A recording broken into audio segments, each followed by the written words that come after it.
बात अमेरिका के न्यूयॉर्क शहर की है, जहां संयुक्त राष्ट्र का मंच सजा था।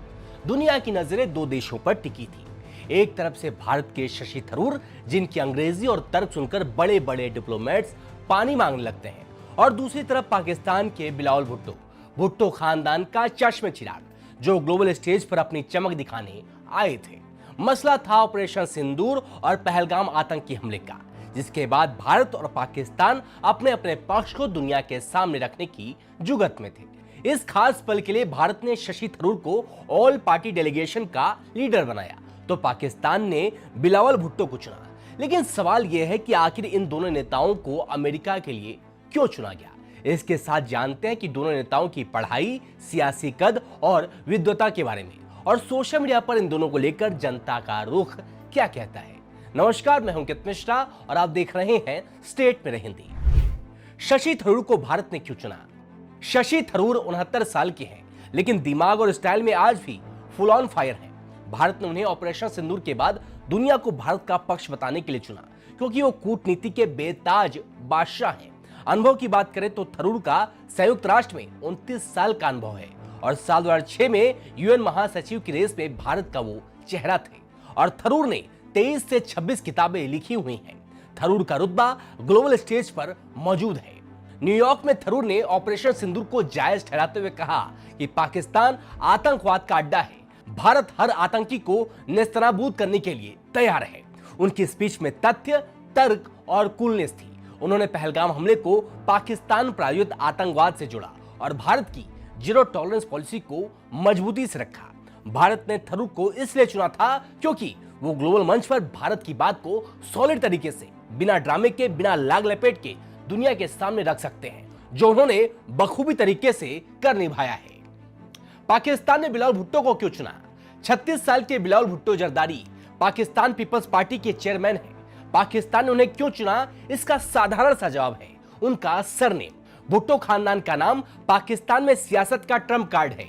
बेनजीर भुट्टो के बेटे और जुल्फिकार अली भुट्टो के पोते होने की वजह से उनकी सियासी वैल्यू पाकिस्तान में अपने आप बन जाती है। बिलावल को फर्राटेदार इंग्लिश बोलने आती है और थोड़ा दिखने में भी साफ सुथरा लगते हैं। यही सोचकर पाकिस्तान ने बिलावल को ग्लोबल मंच पर भेजा था, लेकिन भगवान ने बिलावल को पाकिस्तान भेजा और पाकिस्तान बिलावल को अमेरिका भेजा। लेकिन जो सबसे ज्यादा जरूरी चीज थी वो थी भेजा, जो भगवान ने बिलावल के दिमाग में नहीं भेजा, जिसके चलते न्यूयॉर्क में बिलावल की पोल खुल गई।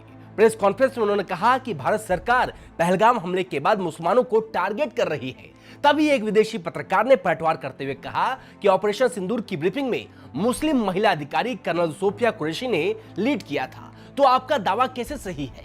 इस सवाल का जवाब बिलावल के पास नहीं था। वो सिर हिलाकर चुप हो गए और मंच पर उनकी किरकिरी हो गई। पाकिस्तान बिलावल को इसलिए चुना क्योंकि उनके पास कोई और ग्लोबल फेस नहीं था। उनका अनुभव थरूर के सामने फीका पड़ गया। पढ़ाई लिखाई, थरूर वर्सेस बिलावल। शशि थरूर की पढ़ाई लिखाई लेजेंडरी है।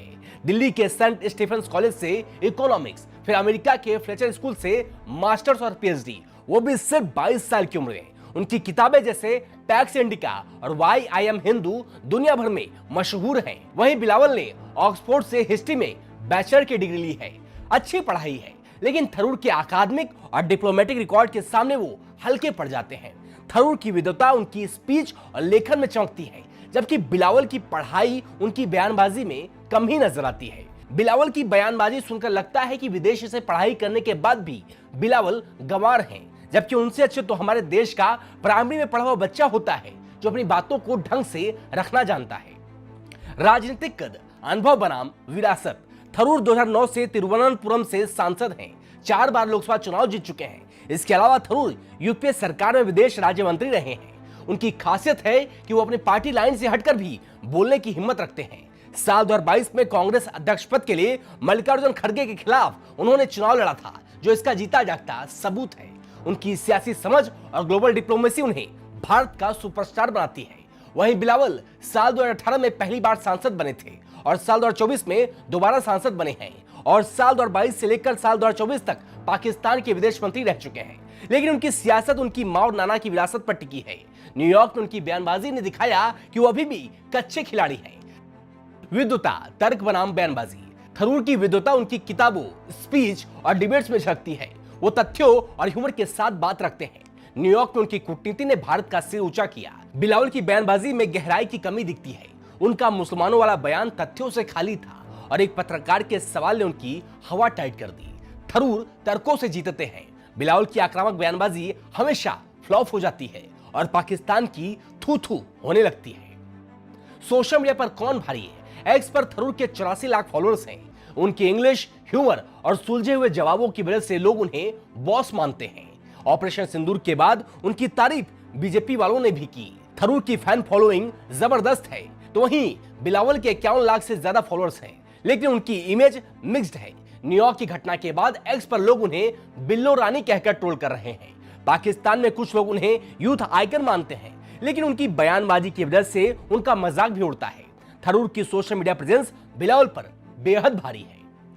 शशि थरूर और बिलावल भुट्टो की टक्कर में थरूर ने बाजी मार ली है। भारत ने थरूर को उनकी कूटनीति, अनुभव और ग्लोबल अपील के लिए चुना, तो पाकिस्तान ने बिलावल को उनके सरनेम और यूथफुल इमेज के लिए चुना।